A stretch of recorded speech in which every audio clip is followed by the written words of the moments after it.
दो चर वाले रैखिक समीकरण में सबसे ज्यादा क्वेश्चन आपको कौन से पूछे जाते हैं? 5 को जो विधि है उसमें से आपका लुप्तीकरण विधि और प्रतिस्थापन विधि पूछे जाते हैं। समझ में आ गया ना? तो अगर हम बात करते तो ये कौन सा ये हम लोग नियम से इसको हल कर सकते हैं? पांचों नियम इस पर काम करेगा। इस क्वेश्चन को अगर हल करते हैं ये कौन सा नियम काम करेगा? पांचों नियम इस पर काम करेगा। आप जैसे इसको हल करना चाहते हैं आप लोग कर। ये हल करने के लिए समीकरण को जो क्वेश्चन आपके है कितने विधि है आपका? 5 की विधि है। पहला विधि है तुलनात्मक विधि, दूसरा विधि है प्रतिस्थापन विधि, तीसरा विधि है लुप्तीकरण विधि, चौथा विधि है ब्रजगुणन विधि और पांचवा विधि है अनुपात निर्णय विधि। ठीक है, तो हम 1 नंबर विधि को सीखेंगे तुलनात्मक विधि से। इसे आप किसी भी तरीका से पांचों से हल कर। ये हो गया पहला समीकरण, समीकरण 1 हो गया। ठीक है, आइए समीकरण क्या मान लेंगे? 2 मान लेंगे। आप थोड़ा ध्यान से समझिएगा तो लगभग बनाने आ जाएगा, नहीं समझिएगा तो बनाने नहीं आएगा। देखिए बहुत इजी वे में हम इसको हल करते हैं। ये पहला कौन सा विधि से इसको हल करें? तुलनात्मक। पहले कौन सा विधि में रहे? तुलनात्मक विधि।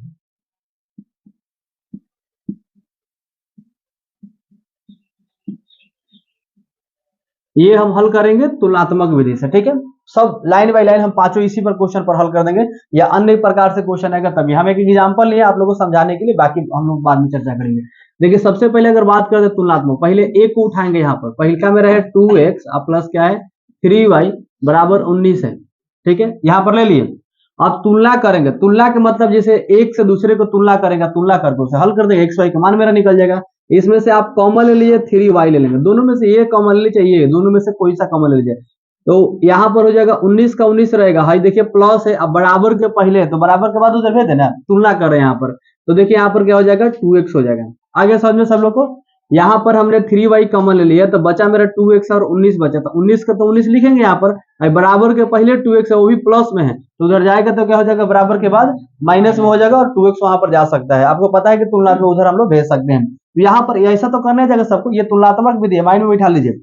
इसके बाद हम y बराबर लिखेंगे, अगर y बराबर तो 19 हो जाएगा और माइनस में क्या हो जाएगा 2x और बटा में ये 3 आके लग जाएगा।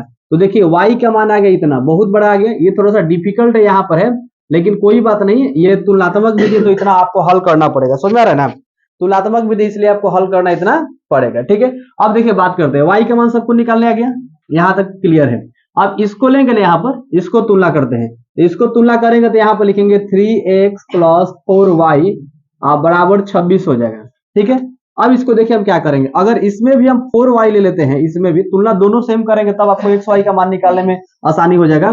26 का 26 यहाँ पर रहेगा और 3x को उधर भेज देंगे बराबर के बाद, ये भी प्लस में है ना तो उधर जाएगा तो क्या हो जाएगा माइनस में 3x हो जाएगा। अच्छा y बराबर हम लिख सकते हैं 26 माइनस 3x लिख सकते हैं और बटा में ये 4 आके लग जाएगा नीचे तो यहाँ पर 4 हो जाएगा। इस समीकरण को क्या मान ले हम लोग? 4। समीकरण को हम लोग मान लेते हैं 4।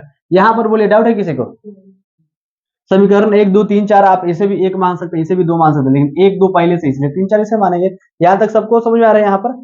अब देखिए क्या करेंगे, समीकरण 3 और 4 तो किससे चलेंगे? समीकरण 3 और 4 को तुलना करेंगे। समीकरण 3 और लिखेंगे 4 को, समीकरण 3 और 4 को तुलना करेंगे। समीकरण 3 है ये ना, है y बराबर है, यानी y बराबर यहाँ पर है 19 माइनस 2x बटा में क्या है आपका 3 है, इक्वल y बराबर है, एक y से ही काम चल जाएगा। यहाँ पर देखिए 26 यहाँ पर हो जाएगा, माइनस हो जाएगा 3x बटा में क्या हो जाएगा 4। यहाँ पर आपको समझ में आ रहा है, यहाँ तक हो गया ना?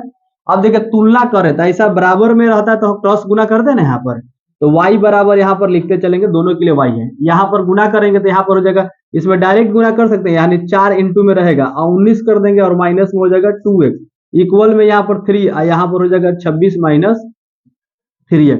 ये हमने यहाँ पर डायरेक्ट यहाँ बगल में रख दें कि अब गुना करने में आसान हो जाएगा, नहीं तो आप गुना करिए 19 के पहरा 4 बार पढ़िए, आपको यहाँ पर आ जाएगा। चलिए y बराबर लिखते चलेंगे, यहाँ पर सबको समझ आ रहा है ना?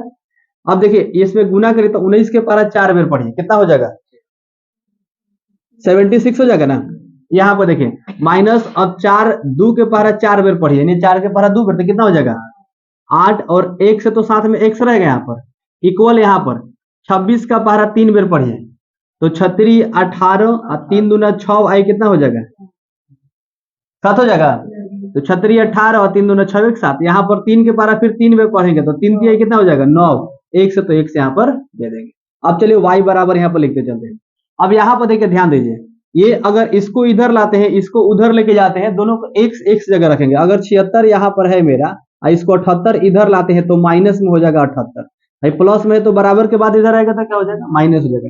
बराबर यहाँ पर -9x है, ध्यान दीजिए। इसको उधर भेजेंगे तो क्या हो जाएगा, +8x हो जाएगा। 9x यहाँ पर रहेगा, ये तो माइनस में है, इधर माइनस में तो बराबर के बाद जाएगा तो क्या हो जाएगा, प्लस में हो जाएगा। y बराबर यहाँ पर लिखते चलेंगे, इसमें घटा लेंगे तो माइनस कितना आ जाएगा, 2 आ जाएगा। बराबर में यहाँ पर देखिए तो घटाएंगे तो कितना हो जाएगा, -x आ जाएगा। इसे काट दीजिए, यहाँ पर माइनस माइनस क्या हो जाएगा, प्लस, यानी x का वैल्यू कितना आ गया, 2 आ गया ना। अब x बराबर 2, x बराबर 2 समीकरण किस में रखेंगे, समीकरण किसी में भी रख लीजिए। समीकरण देखिए यहाँ पर 3 है, समीकरण है ना, 3 है, 3 में रख लीजिए। 3 में रखने पर, 3 में रखने पर, 3 में रख सकते हैं। अब देखिए यहाँ पर थोड़ा सा 3 में जब रखेंगे तो है ना समीकरण है ना आपका, है। यहाँ पर देखिए x बराबर 2 होगा, 9 में से 8 जाएगा तो माइनस में यहाँ पर आएगा, तो माइनस में क्या हो जाएगा, माइनस में ना हो रहा है, माइनस में हो रहा है। और फिर इसमें से आपको कम में से ज्यादा, जैसे माइनस माइनस हटा देंगे तो x बराबर कितना होगा, 2। यहाँ पर ध्यान देंगे। अब y का मान कितना है, 3 में रखेंगे तो 19 माइनस कितना हो जाएगा, 2x। अब बटा में कितना हो जाएगा, 3। यही ना आपका है। तो y बराबर दिया है यहाँ पर 19 का 19 छोड़ देंगे ना। अच्छा 2, x का मान कितना है, 2 है, 2 यहाँ पर रख देंगे। अब बटा में कितना है, 3। अब देखिए तो 19 का 19 रहने देंगे, और 2 2 कितना हो जाएगा, 4। अब बटा में कितना हो जाएगा, 3। घटाइए तो इसको कितना हो जाएगा, घटाएंगे तो कितना यहाँ पर हो जाएगा, 15 4 19, यानी 15 हो जाएगा। 3 5 3 15, तो y का वैल्यू कितना आ गया, 5। तो y बराबर आ गया मेरा 5, और x का वैल्यू पहले आया है कितना, 2 यहाँ पर आया। तो y बराबर 5 और x बराबर 2, यही आपका आंसर हो गया। इतना आपको करना पड़ेगा तुलनात्मक विधि। अब हम लोग 2 नंबर इसको हल करके अपना देखें। 3x + 4y बराबर 10 समीकरण 1 का 2x - 2y बराबर 2, इसे हल करके दिखाइए तो कितना आ रहा है। x का वैल्यू 2 और y का वैल्यू 1 इसका आएगा। हल करिए तो देखे तो आ रहा है।